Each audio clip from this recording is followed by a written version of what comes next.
Hello, नमस्कार दोस्तों। आपका हार्दिक स्वागत और अभिनंदन है आपका अपना यूट्यूब चैनल जनता ऑनलाइन क्लासेज में। दोस्तों, आज मैं आपके लिए एक जीवन परिचय जो लेखक जयशंकर प्रसाद जी का है, आज मैं जो आपको जीवन परिचय बताने जा रहे हैं, ये जीवन परिचय क्लास 10 और क्लास 12 यूपी बोर्ड परीक्षा के लिए बहुत ही इम्पोर्टेंट है, जो विगत वर्षों में हर साल आता है। दोस्तों, अब चलते हैं इनके जीवन परिचय पर। दोस्तों, जो जयशंकर प्रसाद जी हैं, ये बहुमुखी प्रतिभा के धनी साहित्यकार थे। मतलब जो जयशंकर प्रसाद जी हैं, ये बहुमुखी साहित्यकार थे। इनका जो जन्म हुआ था वो 1889 ईस्वी में काशी के सुगनी साहू नामक प्रसिद्ध वैश्य परिवार में हुआ था।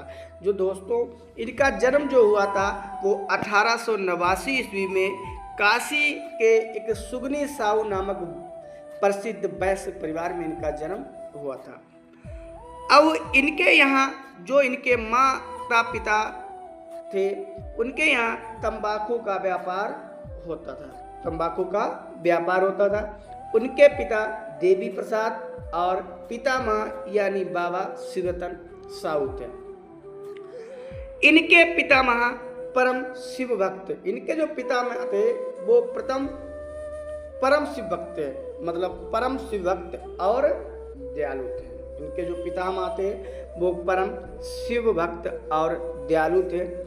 उनके पिता भी अत्यधिक उदार और साहित्य प्रेमी थे। इनके जो पिताजी थे वो अत्यधिक उदार और साहित्य के प्रेमी थे। प्रसाद जी का जो बचपन था वो बड़ा ही सुखमय था। प्रसाद जी का जो बचपन बीता था वो बड़ा ही सुखमय बीता था। बाल्यकाल में ही उन्होंने अपने माता के साथ, बाल्यकाल के मतलब होता है छोटे पर ही, उन्होंने अपने माता के साथ धारा क्षेत्र के ओंकारेश्वर, पुष्कर, उज्जैन और ब्रज आदि तीर्थ यात्राएं की। मतलब जो बचपन में ही अपनी माता के साथ ही धारा क्षेत्र के ओंकारेश्वर, पुष्कर, उज्जैन और ब्रज आदि तीर्थों की यात्राएं की। यात्रा से लौटने के बाद, जब वो यात्रा से लौटे तो यात्रा से लौटने के बाद पहले उनके पिता का, जब यात्रा से लौटे तो पहले उनके पिता का और फिर 4 वर्ष बाद उनकी माता का भी निधन हो गया। मतलब जब वो तीर्थ यात्रा से लौटे ही थे तो 4 वर्ष बाद उनके पिता का देहांत हो गया था और कुछ ही वर्ष बाद या 4 वर्ष बाद उनकी माता का ही देहांत हो गया था। प्रसाद जी की शिक्षा और दीक्षा, प्रसाद जी की जो शिक्षा और दीक्षा थी और उनका पालन पोषण का प्रबंध उनके बड़े भाई शंभू रतन ने किया। जब उनके परिवार में जो माता पिता थे, जब वो खत्म हो गए थे या मतलब उनका निधन हो गया था, तो इनका शिक्षा दीक्षा इनकी और उनका पालन पोषण उनके बड़े भाई शंभू रतन ने किया।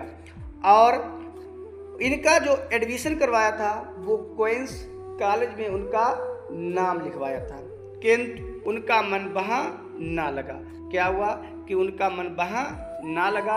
उन्होंने अंग्रेजी और संस्कृत का अध्ययन स्वाध्याय से ही, मतलब अपने आप से ही प्राप्त किया। बचपन में ही साहित्य अनुराग, बचपन में ही साहित्य अनुराग था। वे साहित्य की पुस्तकें पढ़ते और काव्य रचना करते रहे। मतलब बचपन में ही उन्होंने क्या किया था कि साहित्य पुस्तकें पढ़ा करते थे और काव्य रचना किया करते थे। पहले तो उनके भाई उनकी काव्य रचना में बाधा डालते थे। पहले क्या हुआ, जो उनके बड़े भाई थे उनकी काव्य रचना में बाधा डालते थे। परंतु जब उन्होंने देखा कि प्रसाद जी का जो मन है वो काव्य रचना में ज़्यादा लग रहा है। किसमें? काव्य रचना में अधिक लगता है। तब उन्होंने इसकी पूरी स्वतंत्रता, मतलब आज़ादी उन्हें दे दी। प्रसाद जी स्वतंत्र रूप से काव्य रचना, मतलब क्या, काव्य रचना के मार्ग पर बढ़ने लगे। इसी बीच उनके बड़े भाई शंभू रतन जब वो काव्य रचना में आगे बढ़ने लगे तो क्या हुआ, इसी बीच इनके जो बड़े भाई शंभू रतन थे इनका निधन हो गया। यह निधन हो जाने से घर की जो स्थिति थी वो बहुत ही खराब हो गई, व्यापार भी नष्ट हो गया। पैतृक संपत्ति यानी पिता की जो संपत्ति बेचने से कर्ज से मुक्ति तो मिली, मतलब क्या हुआ, तो इनका जो व्यापार था सारा नष्ट हो गया और पैतृक संपत्ति बेचकर उन्होंने कर्ज से मुक्ति मिली। परंतु या पर वे क्या हुए, क्षय रोग मतलब क्षय रोग का शिकार होकर मात्र 47 वर्ष की आयु में, कितने वर्ष की आयु में, 47 वर्ष की आयु में 15 नवंबर 1937 को इस संसार से विदा हो गए। मतलब इन्होंने क्या किया, जो इनके बड़े भाई शंभू रतन जी थे, जब उनका निधन हो गया, उनके निधन पर उनके जो परिवार की स्थिति वो ज़्यादा ही खराब हो गई। फिर इन्होंने क्या किया, जो अपनी पैतृक संपत्ति को बेच दिया और कर्ज से मुक्ति मिली। परंतु हुआ क्या, फिर ये क्षय रोग का शिकार हो गए और 47 वर्ष की आयु में 15 नवंबर 1937 को इस संसार से विदा हो गए, यानी उनका निधन। आते हैं कि हिंदी साहित्य में इनका स्थान क्या था, हिंदी साहित्य में इनका स्थान क्या था। दोस्तों अब चलते हैं हिंदी साहित्य में इनका स्थान। युग प्रवर्तक साहित्यकार जयशंकर प्रसाद, मतलब युग प्रवर्तक साहित्यकार जयशंकर प्रसाद ने गद्य और काव्य दोनों ही विधाओं में रचना करके हिंदी साहित्य को अत्यंत समृद्ध, हिंदी साहित्य को क्या किया उन्होंने, अत्यंत समृद्ध किया है। कमायनी महाकाव्य उनकी कायाजली कृति है, कमायनी जो है महाकाव्य उनकी कायाजली कृति है, जो आधुनिक काल की सर्वश्रेष्ठ रचना कही जा सकती है, मतलब आज के दिन की ये सर्वश्रेष्ठ रचना कही जा सकती है। हिंदी साहित्य में जयशंकर प्रसाद का स्थान सर्वोपरि है, मतलब हिंदी साहित्य में अगर देखा जाए तो जयशंकर प्रसाद का स्थान सर्वोपरि माना गया है।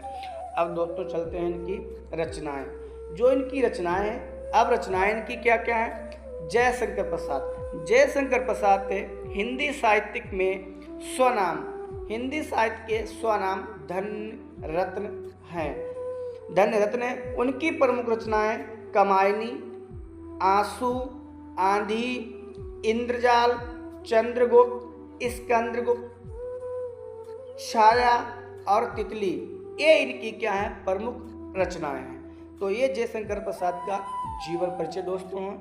अगर आपको यह वीडियो पसंद आए तो आप इसे लाइक और सब्सक्राइब कर लीजिए। थैंक यू दोस्तों।